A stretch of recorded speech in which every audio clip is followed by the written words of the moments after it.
Hey everybody, welcome back to an all-new episode of Serialously. I am your host, Annie Elise, and we are breaking down everything that is happening in true crime this week. And if you are a true crime enthusiast, I guess we'll call it, like myself, you know this week there has been no shortage. I mean, we have Lori Vallow's trial wrapping up. Karen Read's trial is well underway. There is so much going on, and there are so many new cases that we need to talk about. But let me just start really quick with Karen Read. Whether you are familiar with this case and have been following it, or if maybe you just now are starting to get interested in the case as it's going to retrial, I did do this last episode on Monday where it wasn't like a full, crazy, nitty-gritty deep dive into the case.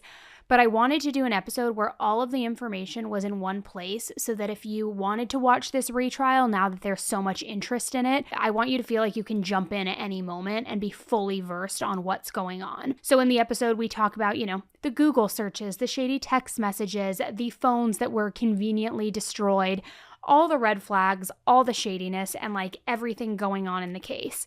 So again, that way, if you want to now watch the retrial, because if you didn't watch the first trial, which was last spring, it ended with a hung jury in a mistrial, and now they are retrying her. And this case has just gone viral everywhere because so many people are screaming corruption, cover up, why are people Googling how long to die in the cold at 2 a.m. when the body wasn't found until 6 a.m? There is a lot of shadiness going on. So broke it all down for you on Monday so that now you can jump in if you want and follow the new trial. We also are live streaming the trial every single day over on my YouTube channel, 10 to Life, where we have a live chat going. I jump on screen in between breaks and talk with you about what we're hearing. And so if you want to, really get in the true crime weeds of it with us, you definitely can over there.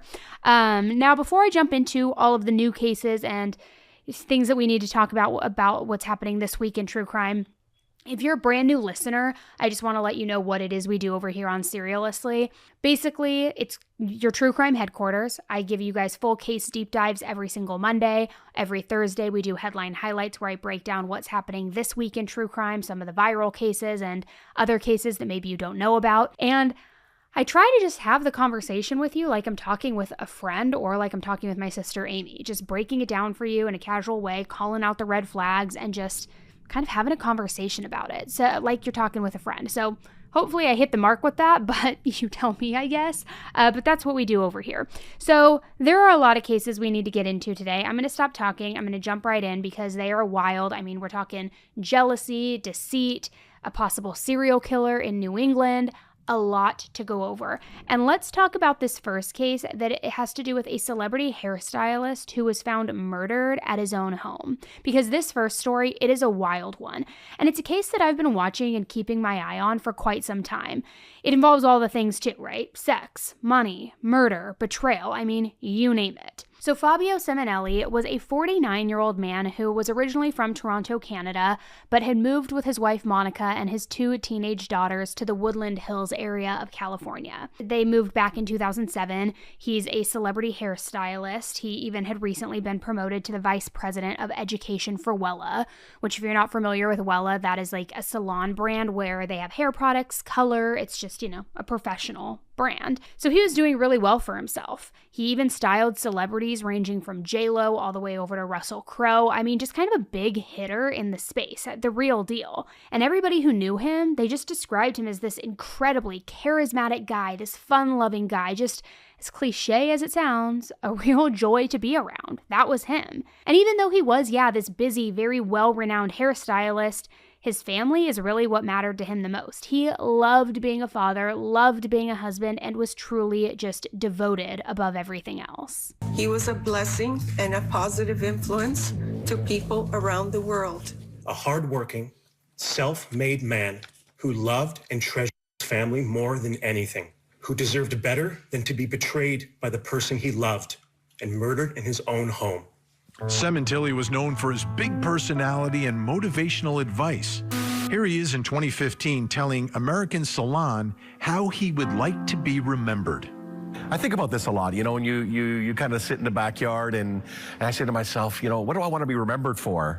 Family, my friendship, my real close friendships. And then I think the third is, for me, all the stylists that I've touched in my life. So on the surface, it looked like Fabio was living his dream life, right? I mean, he was married, he had 2 teenage daughters, he had this incredible career, and he and his wife Monica seemed to be happily married at that. Monica was a stay-at-home mom. She stayed at home with their 2 daughters. She would fill her days, playing racquetball. She had a tight-knit group of girlfriends that she would spend time with and just had a picture-perfect life. But what nobody realized, not even her closest friends, was that Monica was living a double life. Because it turns out that, once again, as cliche as it sounds, Monica was having an affair with her racquetball coach. His name is Robert Baker, and this affair was back in 2016. And let me just tell you a little bit about Robert Baker, okay? Not that he's he is a bad guy. He was a convicted sex offender. He also has this history of being an adult film actor, if you catch my drift. And then for whatever reason, I don't know if he was a failed porn star or if he just wanted to get out of the game or what it was, but then he decided to be a racquetball coach. So the 2 of them start having an affair. Whatever she was drawn into, not quite sure. He kind of has a checkered past, in my opinion, especially the fact that he was a convicted offender, but, do you all the live long day. So they're having an affair. But then, on the morning of January 23rd, 2017, her husband Fabio, remember, only 49 years old, he was found stabbed to death in the backyard of his beautiful California home. And Fabio had suffered from 7 stab wounds. They were on his neck, his chest, even his thigh. And 2 of his main arteries were cut during this stabbing. So these were essentially, too, the main arteries to your body. So when you suffer a stab wound to either one of these arteries, it immediately causes massive amounts of blood loss, making it almost impossible to survive it. So they find him, and they're devastated. They don't know what happened, but at first, the investigators believed this was a home invasion gone wrong. I mean, there had been a string of robberies in the area around the same time, so it seemed to fit. Their home had also been ransacked, which made it appear as though that it had been burglarized. I mean, things were turned over, things were amiss. It just looked like a disaster. Whoever had been in this house also stole the family's DVR from the garage where their home security footage was stored, so wanted to make sure they left with any evidence of them coming or going. And Fabio's beloved Porsche was also missing. However, as the investigators dug deeper, things started to feel a little bit off. I mean, aside from the Porsche missing, nothing of real value had been taken. Fabio was even found still wearing his Rolex. So now the pieces just weren't adding up. Surely if this was a robbery or a home invasion, they definitely would have taken his Rolex off of his wrist, right? They would have taken other things of value. Why only the vehicle? Why only the home security footage? So they started digging a little bit deeper, but nothing was really turning up. His Porsche, I will say, was found a few days after he was found, but other than that, they didn't really have any real evidence to go off of. But then, a few months after the murder, police had linked DNA evidence that was recovered from the Porsche and from the crime scene back to a person who was already in their system. And that person was none other than the racquetball coach, Robert Baker. Now, if you remember, he was already a convicted sex offender, so that meant that the police were able to find a match to his DNA, or to this DNA evidence, I should say, very, very quickly. He was already in their system. So normally, the next step would be to bring him in for questioning, right? However, thanks to some very smart detective work on the police's end, they made the call not to bring him in for questioning. They also didn't want to bring Monica in for questioning, the wife, because they thought maybe there's something more to their relationship, so maybe we should just keep an eye on them for a while. I mean, his DNA had been linked to the crime scene. They knew that he was Monica's racquetball instructor, or coach, whatever you would call it. Pretty safe to say there's some sort of dynamic or relationship going on there, even though the relationship wasn't known at this point. It's like they're connecting the dots, right? So instead of bringing him in or bringing Monica in and letting her know that they were on to him, they just started watching the 2 of them. And it didn't take long before they had hours worth of footage of Robert and Monica just sneaking off for all kinds of secret little rendezvous. They even went on a trip to Las Vegas together, and this was just months after Monica's husband was murdered. Meanwhile, she was out there just posting these long, dramatic Facebook tributes, these posts about how she's mourning, she's grieving, she's heartbroken, she misses him so much. Yet, She's gallivanting out and making out with her racquetball coach, going on Vegas benders with him. I mean, it did not look good. Not only was this affair now confirmed, but seemingly it also appeared that there was this non-grieving wife involved as well. Which I get it. If you're not a pessimist like me, you might be thinking, all right, Annie, just because she was having an affair doesn't mean that she conspired with her boyfriend Robert to, plan this actual murder. It doesn't make her guilty of that. However, as they started putting all of the pieces together, the prosecutors came up with a theory, and they alleged that Monica had masterminded this entire plot to kill her husband, Fabio, all so that she could continue her affair with Robert. And even more than continuing the affair, what do we always say is the root of all evil? Why you should just get a divorce? The life insurance policy.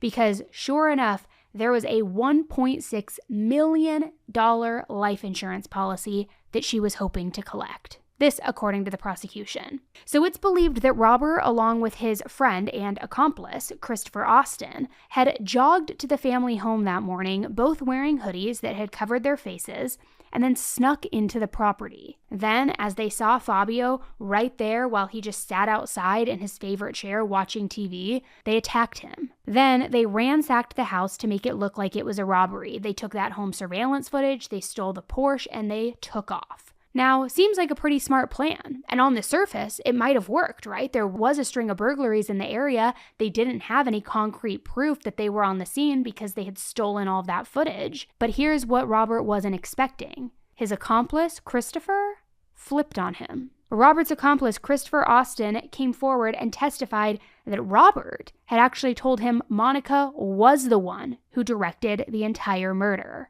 Austin said that he never spoke to Monica directly, but that Robert made it clear that his girlfriend Monica wanted her husband, quote, gone. Austin says on the day of the murder, Baker was getting calls from Monica. It was like, we can go up there now. She told me he was gone. So he had been on his phone talking and texting. Like I said, he don't really talk around me like that. I was him. But it seemed like he was getting all that information from her. He says Monica was giving them the green light to head over to Fabio's home because he was home alone. He said, we're going to go up to the thing. I got a call.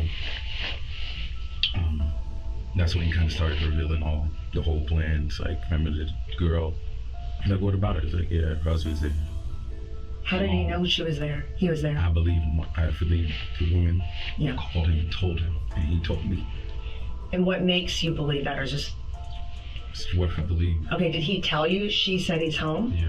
Did he use those words? Yeah, it's like, he's home. Police allege that Monica's motive was flat out greed, that she wanted to collect on his $1.6 million life insurance policy, and she wanted to start a new life with her lover, her racquetball coach instructor, former porn star, former offender, Robert Baker. Which, how selfish can you be, right? I say it a lot, and if you're new to this podcast, you'll definitely hear this phrase again, but just get a divorce. Just get a divorce. Which apparently Monica didn't really believe in divorce due to her Irish Catholic upbringing, but I guess murder was on the table even though divorce was frowned upon. I mean, it makes no sense. So finally, 6 months after the murder, Monica and Robert were both arrested. They were both charged with first-degree murder with special circumstances of lying in wait and financial gain, making them eligible for the death penalty. Now, Robert pleaded no contest and was sentenced to life in prison without the possibility of parole. Meanwhile, Monica denied all wrongdoing, and she publicly denied the affair as well, which, hello, why am I not surprised? I mean, it didn't seem like this woman has an ounce of remorse in her entire body, but it was out there. It was fully, public consumption at this point. Meanwhile, Robert denied that Monica had anything to do with the murder. He was trying to protect her at all costs. He even claimed, quote, "I murdered him because I wanted her. She had nothing to do with it." Now, thankfully, the jury is smart, and they didn't buy any of this. They didn't buy any of this that Monica wasn't involved, that it was just him. And just last week, Monica was found guilty on all charges. Her sentencing is scheduled for May 2nd, so we will see what the judge hands out to her. I will definitely keep you posted. We may even do a deep dive into this case to talk through, the affair, the footage, the trips, how they caught them, everything. So if you want that deep dive, let me know, but I'm guessing we probably will do that in the coming weeks, but again, you tell me. Now let's move into another crazy case, and this one truly is crazy because a 7-year-old boy died after a woman sent poisoned Easter eggs to her ex, all out of jealousy. Let me break this down for you because it truly is so unbelievable and just incredibly sad. Police arrested 35-year-old Zordelia Barbosa of Brazil back on April 16th.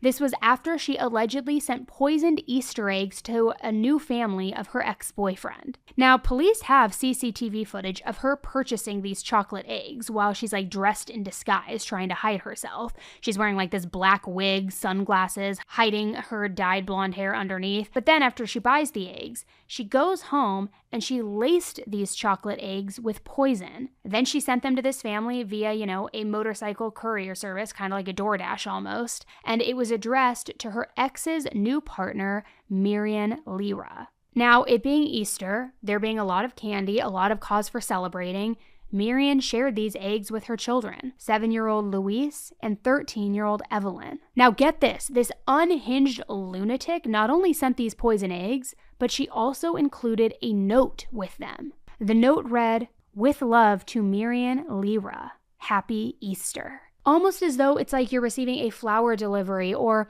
an edible arrangement, oh my gosh, Happy Easter, this is so nice, with love, oh my gosh, how thoughtful, who would have sent these? Here guys, have some eggs, never suspecting that there would be poison inside of them. So of course her children were obviously really excited to get these chocolate Easter eggs.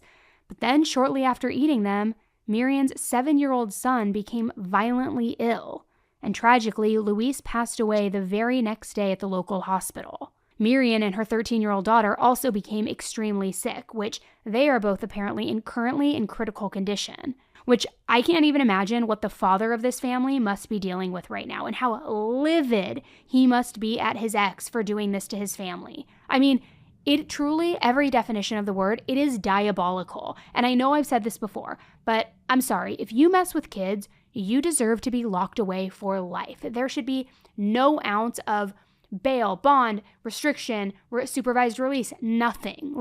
You hurt a child, lock them up forever. Now, thankfully, the police didn't waste any time arresting her. They arrested her that same day, which is pretty amazing. And they reportedly also found the receipt for the chocolate eggs, the 2 wigs, scissors, cards, a saw knife, and the suspected drugs. The receipt was literally just in her possession. She didn't even try to get rid of it, which, thank goodness, right? We love to see a paper trail, but obviously that's also very indicative of her guilt. Clearly, she's not the sharpest tool in the shed. So it appears to the investigators that this awful crime all stemmed from jealousy and from the desire for revenge on her ex-husband, which that just breaks my heart. It's because you're a psycho ex-girlfriend or ex-partner who can't move on with your life, now a 7-year-old child has lost his life because you wanted to poison your ex's new family? How selfish and unhinged can you be? It is just appalling and heartbreaking and just so disgusting. Now, I want to talk to you too, because I've been getting so many DMs from you guys about this potential serial killer in New England. I want to break down what is going on there in addition to some other cases we have to talk about. But before we do that, we are going to take a quick break and hear from the sponsors of today's episode.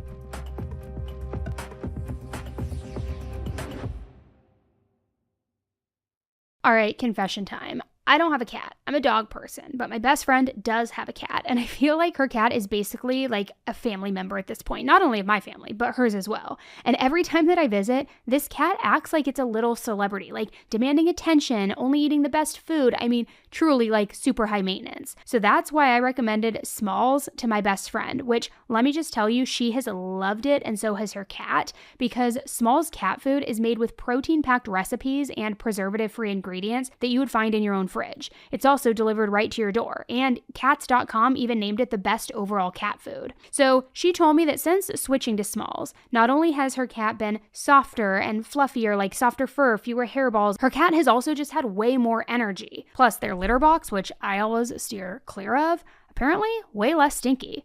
Her cat's favorite flavor is the turkey recipe, and I swear, Her cat actually gets excited when it hears like the food bag now or whatever she's doing. She even sends me videos being like, look at how Wiggles is running to the food. They're so excited. Like, thank you so much for telling me about this. I mean, it has been like, just, I can't stop hearing about this. It's literally text messages at least every single week about this freaking food. So let me tell you about Smalls, because Smalls started in 2017 when a couple of guys just kind of home cooked fresh cat food for their friends.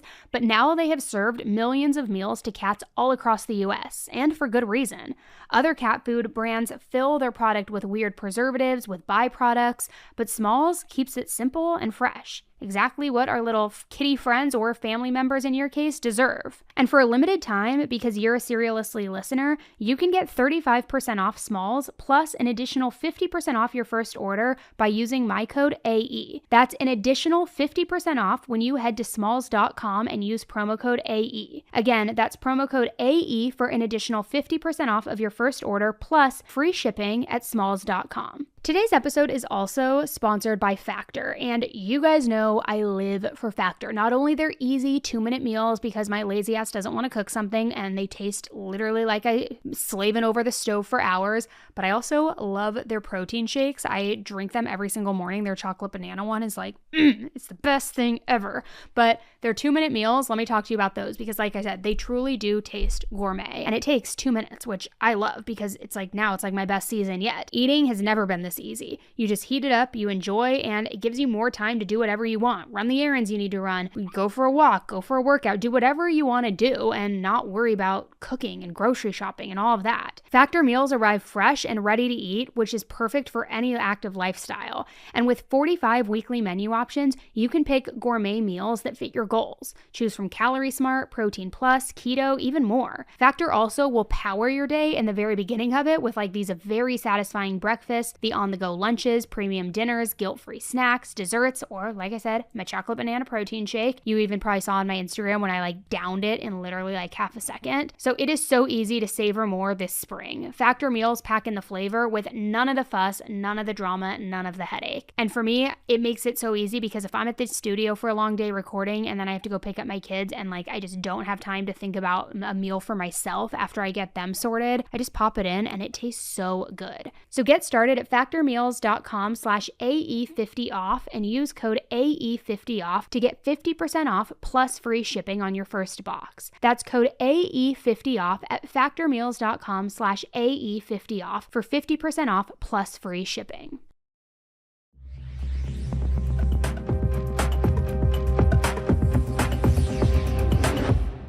Okay, so let's talk about this alleged serial killer in New England, right? Because this next story has been blowing up this last week, and honestly, rightfully so. Since March 2025, police have now recovered the remains of 7 bodies. This is across Connecticut, Rhode Island, and Massachusetts, which it's of course now ramping up concerns that there might be a serial killer in the area. And you guys, it's now only April and 7 bodies have been discovered since early March. I mean, that's not just unusual, it is very alarming. I don't even know what the statistics of that would be, but I gotta say, probably pretty rare. Now, it's unclear if the deaths of these 7 victims are related in any way, and police are saying that there's no cause for concern, that they aren't seeing any connections between the 7 different cases. They're actually adamant that there's no known threat to the public at this time. However, we've heard that before, right? Like, of course, they're not gonna be like, yeah, be on alert, there's a serial killer out there. If they don't have concrete evidence of that, they're not gonna like fearmonger and put that out into the universe. And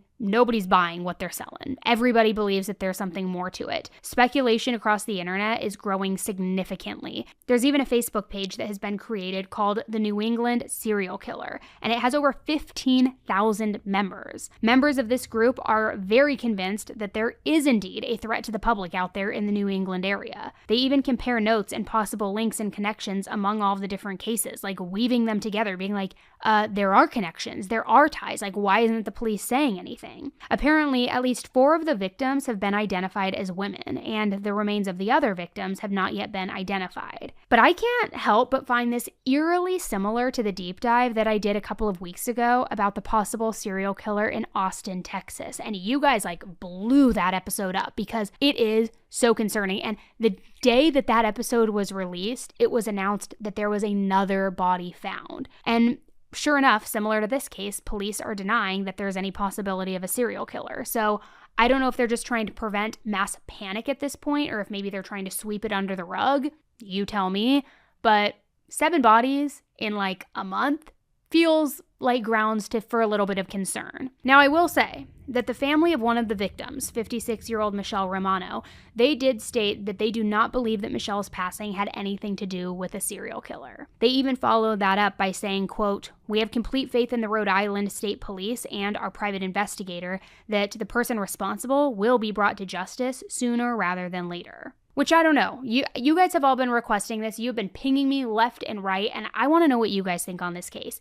Do you think that the discovery of 7 bodies in less than 2 months now, probably even less than that actually, could just be a coincidence? Or do you think that there is cause for concern and that there is a potential serial killer out there? I'm going to dive in deeper to this too. Like, you know, I'm already in the Facebook group, guys. You know me. So we are going to dive in deeper, and we probably will do a follow-up on this, but wanted to at least bring it to your attention now. Now let's talk about this next case, because it takes us over to Sydney, Australia, and it is truly terrifying. But on April 17th, around 10:30 p.m., 5 masked men forcibly entered a family's home in Bankstown, which Bankstown is a suburb right outside of Sydney. Now there were 2 young children in this home as well, ages 8 and 15, and heartbreakingly, they just sat back and had to watch in horror as their mom was stripped naked and held at gunpoint. And at some point throughout this home invasion, the 8-year-old boy was severely injured with a baseball bat. These masked intruders, who first arrived in a white sedan and a black SUV, then dragged the mother outside into the back of the car that was waiting for them. And there's even CCTV footage of this, which you guys can see on the YouTube version of this episode, where you see them, like, the actual kidnapping happen, where they drag her out of the house and into this car. It is horrifying. A neighbor's doorbell camera across the street is what caught the incident, and it's a little bit difficult to see because there are trees and cars kind of blocking part of the view, but you can make out 5 men entering the home. And then a short time later, you can see the woman kicking and fighting as she's being carried away. It is so scary, so sad, and devastating for these kids. I mean, I cannot even imagine how terrified her children were as they watched their mom being kidnapped by these evil men. And as a mom, I also can't help but think about how awful it would be knowing that your kids had to witness such a horrific crime, that they're not with you, like what's going to happen to them. Like, your mind would go a million different directions. I mean, those final thoughts would just be excruciating. And unfortunately from there, things only got worse, because approximately an hour later, around 11:30 p.m., police responded to a call about a car fire. Fire and rescue crews worked very hard to extinguish the fire, and when they did, they could not believe what they discovered inside. Inside the car were the remains of a human body. And although a formal identification has yet to take place, the police do feel pretty certain that they are the remains of this kidnapped mother, 45-year-old Kim Tran. She's originally from Vietnam, and her family says that she moved to Australia for a better life and to raise her family, which, talk about a gut punch, right? So the police held a press conference on April 18th, and they described this as a, quote, violent and targeted attack. And I always find that very interesting. When they say targeted, what more is there to this story? Who was involved in this? Who were these 5 people involved? Homicide detectives and State Crime Command are now investigating if threats were made to associates of Miss Tran before she was murdered, and whether she was just an innocent target killed because someone known to her had ripped off a drug syndicate. It's the latest in a number of incidents potentially linked to Asian crime. In December last year, the bodies of couples Sally Lee and Rex Chen were found dumped and wrapped in plastic at Botany. The couple allegedly murdered because they owed money. Open the door! And in May, 4 men were arrested after allegedly setting fire to a barber shop and a home in Fairfield West, the wrong targets in an alleged feud between Asian crime gangs in Sydney's southwest. According to Superintendent Rodney Hart of the New South Wales Police, the youngest son had to be placed in a medically induced coma due to the severity of his injuries. At this time, he is currently listed in stable but critical condition, and as far as the older son, he also suffered some injuries and had to be taken to the hospital as well. But the police do expect him to make a full recovery, thank God. The The boy's father, who's also the victim's husband, was reportedly out of town in Queensland on a business trip during the time of this attack. Now, this crime is horrendous. The level of violence is unheard of, but I want to reassure the community that we strongly believe that this is a targeted incident and that this has not been a random kidnapping. The two children are our main focus. Their welfare and their security is paramount to us. Now, while I think it's great that in this press conference they're reassuring the public that they have nothing to worry about, that this was targeted, that, there's not an open threat to the community, I do think that there's an open threat to the children, right? Maybe even to the husband, unless he was involved, which I'm just throwing that out there. We don't know anything we have no idea, but he was out of town on a business trip. 5 men come. I don't know. We'll see. I'm not trying to implicate him, but if he's not involved, it's then there certainly is still a threat to the children and to the father, right? Who's to say these people aren't going to come back and try to finish the job and try to scrape off any witnesses who may have seen their face or heard their voices, right? It's just so disturbing. It is horrifying, and I cannot help but wonder what was going on in that poor woman's mind when she was being taken away from her children. It is it's almost unbearable to even think about. It truly is. It's every parent and every woman's mother's worst nightmare come true. Now, speaking of a worst nightmare for a mom and her kids, I want to talk to you about this next case because a mom and her 2 children are dead after a TikTok influencer hit them with her car. And you guys know how some of these cases can get me really riled up, right? Well, this case is definitely one of them. Miriam Yarimi is a 32-year-old wig maker from New York, and she's also somewhat of a TikTok influencer, which honestly, I kind of do say that very loosely because I don't really even want to give her the satisfaction of thinking that she is some famous TikTok star, but I will say she does have a moderate following where she talks about her wig business, she gets some shares, some follows, things like that. But on these TikToks, if you're like me, you can just tell that this woman is crazy. A lot of her videos, she just comes across as very unhinged, and she also talks about her many, many run-ins with the law. Something about her is just very off-putting. Take a listen. You could be watching me right now and be like, oh my God, this girl again. But you know what? I'm still here. After everything that I've been through, after all the bull, I came out on top this year. I won my lawsuit. I am where I am. I just got back from a beautiful vacation with my daughter, and yet you're still there looking at me, hating on me. What have you done this year? Looked at me, lived through me, copied my ideas, and talked shit about me. But yet all my supporters were there for me still. And they continued to be there for me. And I don't need anybody but my daughter to thrive in this world. But it helps when you're loving and kind and supportive. But if you're an ass, I'm going to air you out publicly this year. Nobody's going under the dust anymore. We are airing shit. If you want to be a dick, if you want to be disgusting, we're going to find you and we're going to expose you. And that's how 2025 is going to be. Just comes across as rude and right? So anyway, on March 29th, 2025, Miriam was driving her Audi at 68 miles per hour in a 25 mile per hour zone. She blew through a red light and she slammed into another car. Now, the impact from this collision, it caused Miriam's car to roll and travel over 100 feet away from the crash, and there, her car then hit and obliterated a mother and her 3 children who were just walking home from their synagogue service. The victims of this horrific crash were 32-year-old Natasha Sada, 7-year-old Diana, and 5-year-old Deborah, who all sadly lost their lives. Meanwhile, Natasha's 4-year-old son, Philip, he barely survived.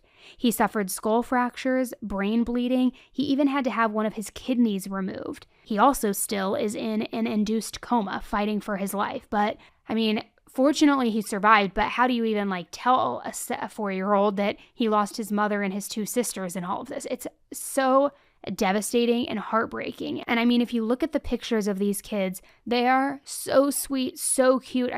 Diana, the 7-year-old, had this adorable, toothless little grin. She was missing her 2 front teeth and just had the sweetest little smile. It's just so devastating. And I need to just talk to you about Miriam's driving record because my jaw is literally on the floor.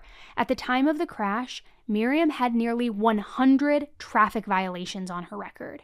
100. I didn't even know it was possible to get that many traffic violations and not have to serve some sort of jail time. According to a New York website that aggregates public information about traffic violations connected to license plates, Miss Urimi has racked up almost 100 traffic tickets in just the past 3 years. Quite an achievement.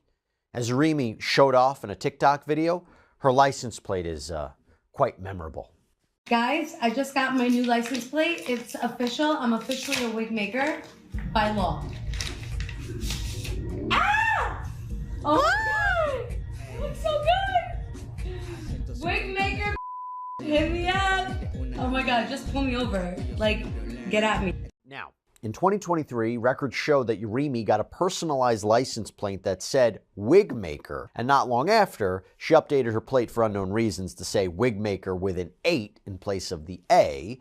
According to the website How's My Driving NY, that plate had nearly 100 traffic violations connected to it between September 2023 and March 2025 when Urimi was arrested for this crash. And the site shows that Urimi's wig maker, again with an 8, that license plate, has been associated with 70 parking violations and 21 speeding tickets. And she's been caught on camera running red lights at least 5 times. And here's the real kicker. Her driver's license was suspended, which, I mean, obviously makes sense if you have close to 100 violations on your record. But still, I mean, the selfishness and the stupidity of this woman, I can't. All because she clearly didn't think that the law applied to her. And now this innocent family is destroyed forever. And if that didn't make you hate her enough, I mean, wait until I tell you about her behavior at the scene of the crash.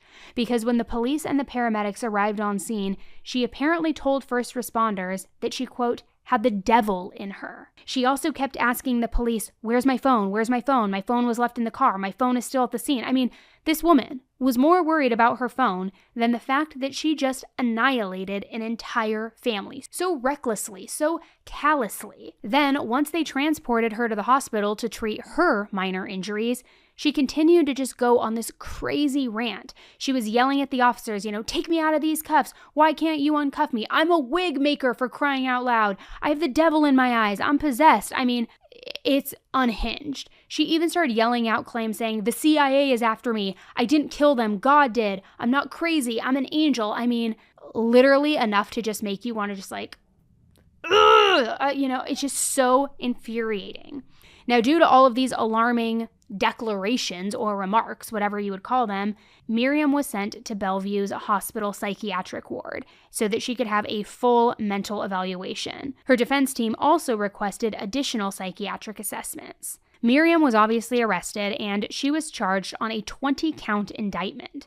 And just to name a few of these indictments, 3 counts of second-degree murder, 3 counts of criminally negligent homicide, 4 counts of second-degree assault, reckless driving, and the list goes on and on and on. So she appeared in court on April 16th, where she then had the nerve to plead not guilty on all 20 charges. And not only that, but it said that she was smiling the entire time that she pleaded not guilty. I told you, this woman is truly hateable, if that's even a word. I mean, through and through.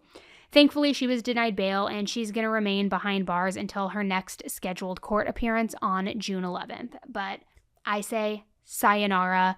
I just pray that this family recovers. That poor little boy, I cannot even imagine having to tell that little boy that his family is gone. It is just so sad. It is so, so sad. All right, now as I said, if you want a deep dive into a case, you got to go listen to Karen Reed, which we put out on Monday. I also have another deep dive, of course, because they come out every Monday, this upcoming Monday, which is, I don't even know. It's like the definition of a roller coaster, but it is so twisted. It's about like a possessive best friend, not willing to stop it, and like who won't stop at anything to have this friend all to herself. I mean, the level of depravity and just unhingedness in this case is unspeakable. Also, if you feel like you ever need more content to binge because you're running out of things, we do put out extra episodes every single Friday where we do a deep dive into another case we haven't talked about, or like a mini deep dive, I should say. And this week's case is a fairly recent one. It also is from Australia, which I know we also talked about today, but the trial just wrapped up, and it's about a couple who were social media influencers who dabbled with like crypto, lifestyle stuff, had all of this money, vacations, cars, luxury, you name it. But come to find out, there was incredible amount of debt, insurance fraud, recorded conversations, a murder, a cover-up, a very wild case. So that comes out this Friday. And those are all ad-free too, so you don't have to listen to the ads. It's just extra content for you. And you can get access to that either on patreon.com/AnnieElise or directly through Apple Podcasts. All right, guys, other than that, I'm going to continue streaming the Karen Read trial with you guys every single day.